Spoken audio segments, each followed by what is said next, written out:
Assalamualaikum warahmatullahi wabarakatuh. Jumpa lagi dengan saya, Deva Sastravan, pemilik dari channel Deva Sastravan dan sekaligus penulis langsung dari cerita Bangkitnya Kuntilanak. Dan telah cukup lama saya tidak mengupdate lanjutan dari cerita ini, maka kini kita lanjutkan cerita Bangkitnya Kuntilanak pada bagian yang ke-6 berjudul Teror yang Berlanjut. Bangkitnya Kuntilanak Part 6, Teror yang Berlanjut by Deva Sastravan.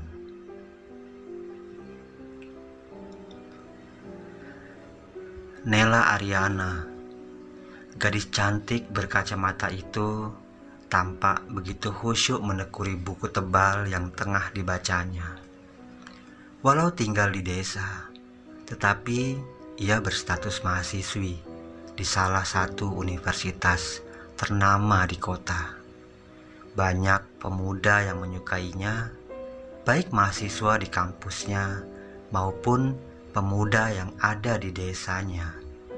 Namun semuanya ditolak secara halus karena Nela lebih mementingkan pendidikannya dibandingkan sekedar berpacaran.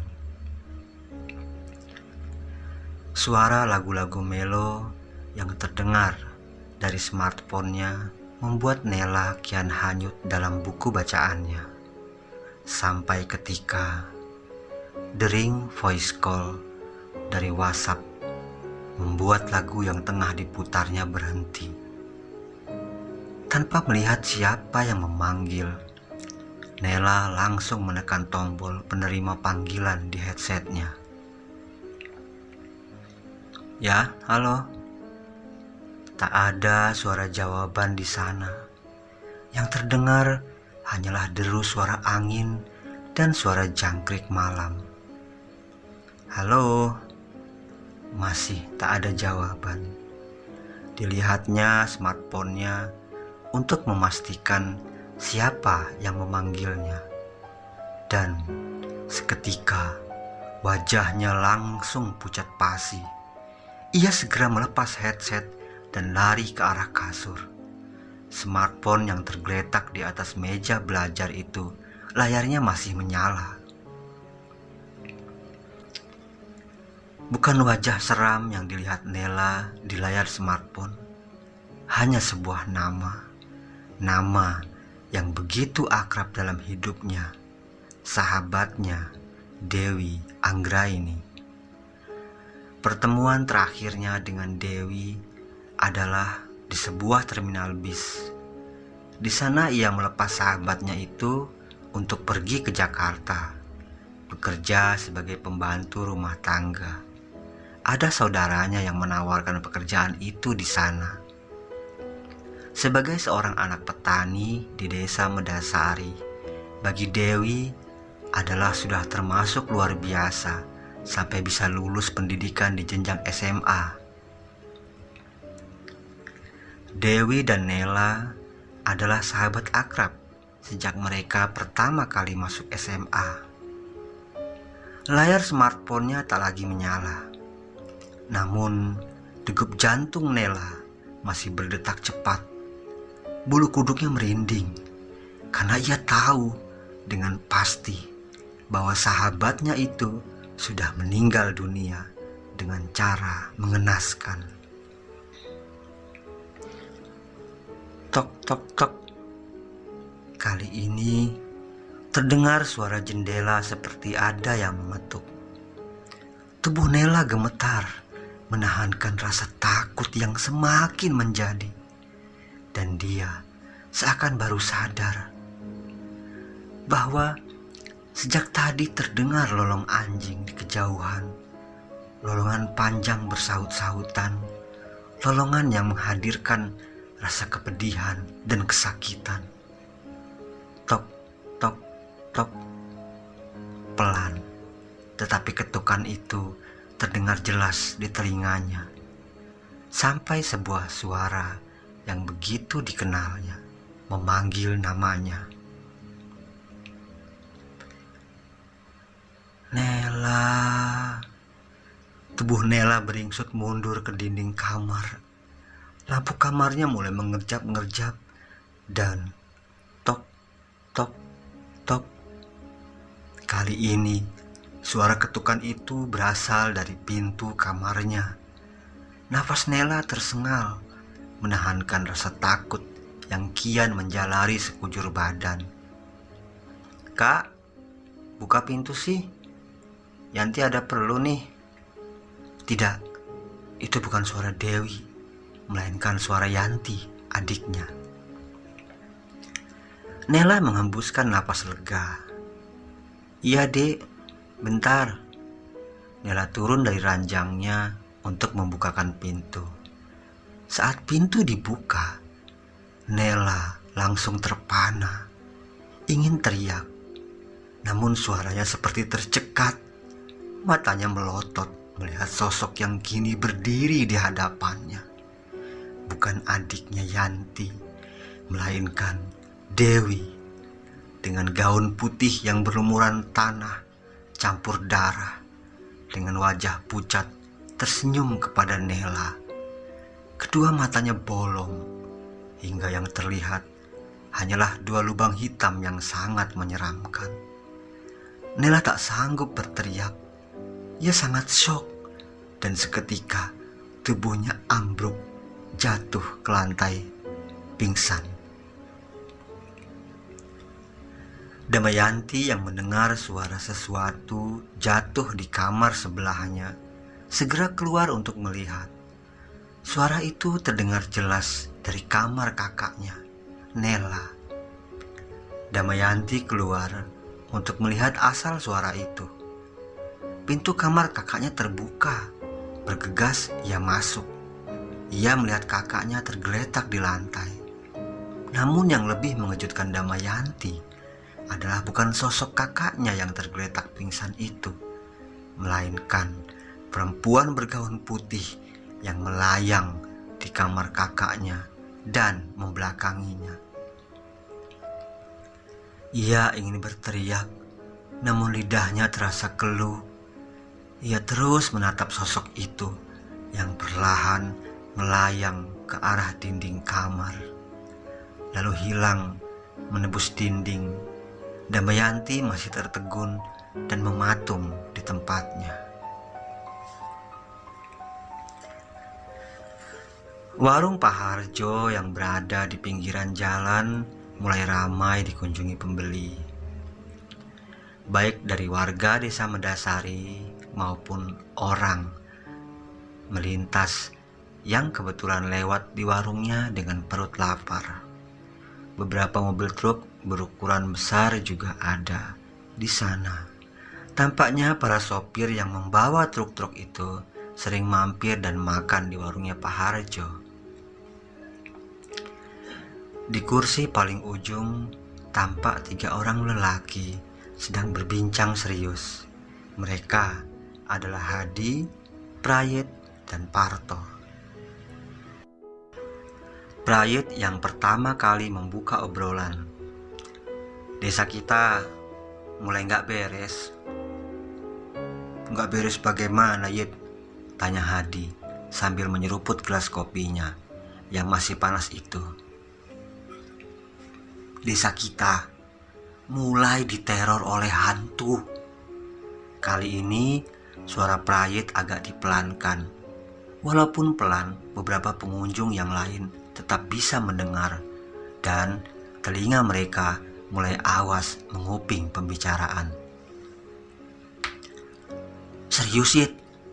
Parto bertanya. "Iya, serius.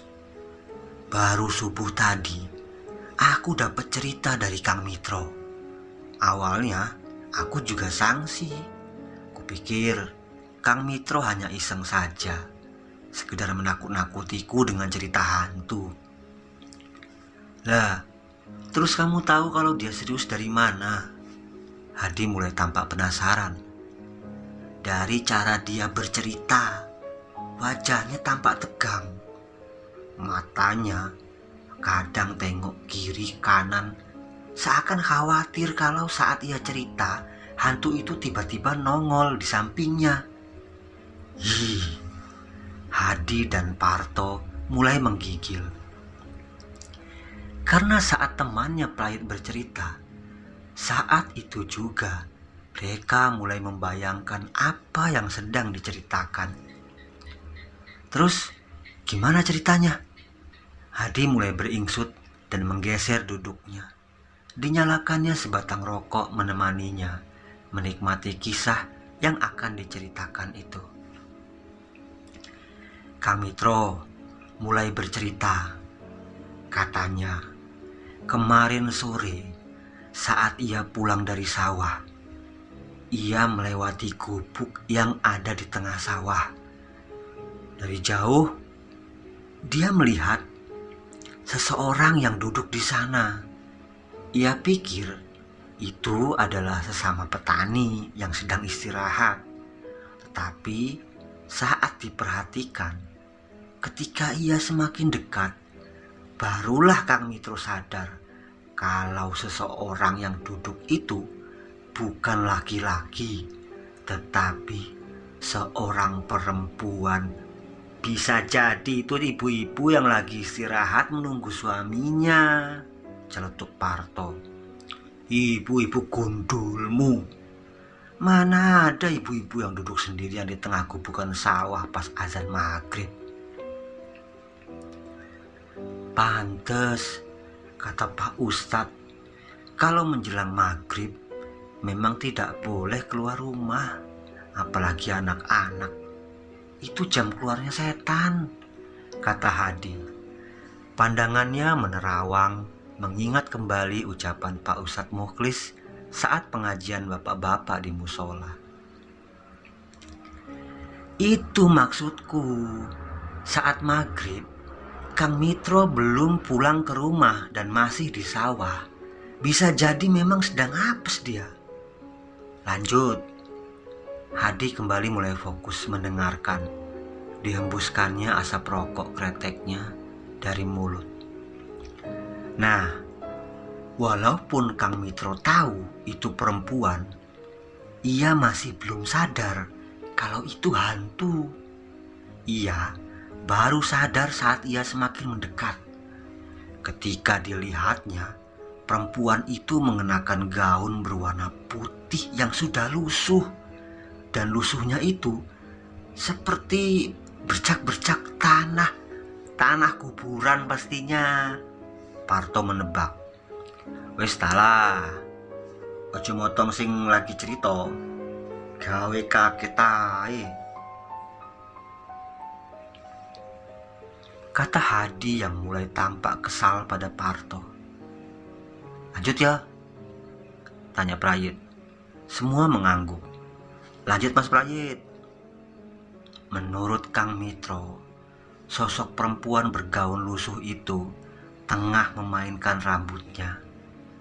Ia duduk menyamping sehingga Kang Mitro tak bisa melihat persis bagaimana wajah perempuan bergaun putih itu.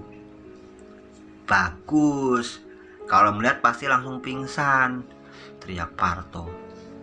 Asu kue, iso meneng ora? Spontan Hadi teriak marah pada temannya yang tak bisa diam menyimak itu.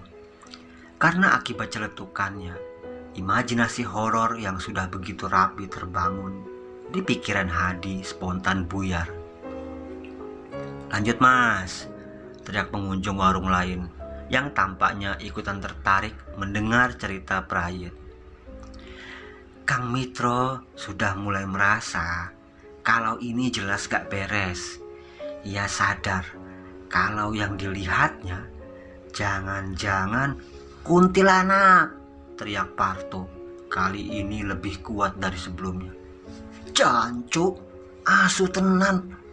Suara Hadi ngegas dan meninggi. Emosinya sudah meluap. Plak! Hadi memukul kepala botak Parto. Parto meringis kesakitan namun tak membalas. Ia mengaku salah. Lanjut Mas, kata pengunjung yang lain lagi.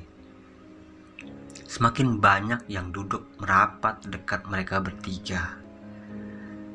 Kang Mitro langsung balik arah dan lari sekencang-kencangnya. Ia tak berani menengok ke belakang karena ia semakin yakin kalau sosok itu jelas kuntilanak. "Kok iso weruh?" tanya Hadi penasaran. Karena sepanjang ia berlari, didengarnya adalah suara tawa cekikikan perempuan yang membuat bulu kuduk Kang Mitro berdiri. Semua yang menyimak ceritanya menghela napas lega. Walau suasana masih terbilang pagi, di warung Pak Harjo yang dirasakan adalah aura kecemasan, ketakutan.